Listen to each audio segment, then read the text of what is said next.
Hello and welcome to Chess with Simon. I'm Simon. I just had a really amusing game. I played the black side of a Najdorf. So this is all standard theory. Najdorf. Then my opponent played actually the strongest move in terms of the computer, f3, with a view usually to castling on opposite sides and a pawn stop on the king side. This is a book move. This is a book move. My opponent played this, which is not the very best move. Bishop e3 is normal. Bishop e7 kind of makes sense. I think it's fine. Bishop e7. Not normal to take there. Knight d5 is okay, although other moves would have been better. I took it, which is wrong apparently. You meant to play bishop g5. Okay, I'll know for next time. I guess you stop them castling queenside. Queen c7 is a standard Najdorf move. Then I castled. Then my opponent took here. Now, I thought this was a bit fishy. This is often fishy to do this. And this bishop check is the answer. Now, there's only one move here that saves white's position. You can see it in the computer analysis, but it's really hard to guess.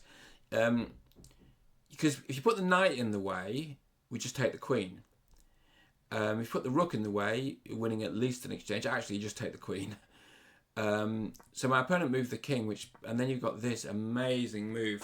So the queen can't take it. Well, the queen can take it, but then you take with the bishop.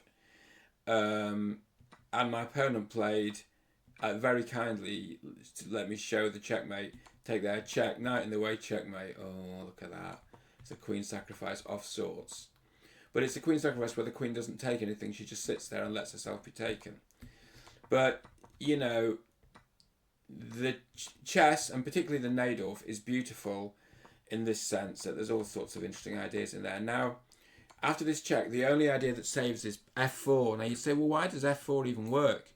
Because surely we just take and white's in the same position. Well, the answer is not exactly.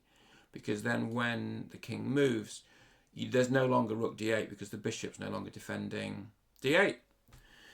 So I assume here you just got to take the queen. You take the queen, and actually white's a little bit better. But that didn't happen. Sometimes your opponent has to make a mistake to allow you to play something beautiful. I hope you're well and you enjoyed that. Hope to see you soon.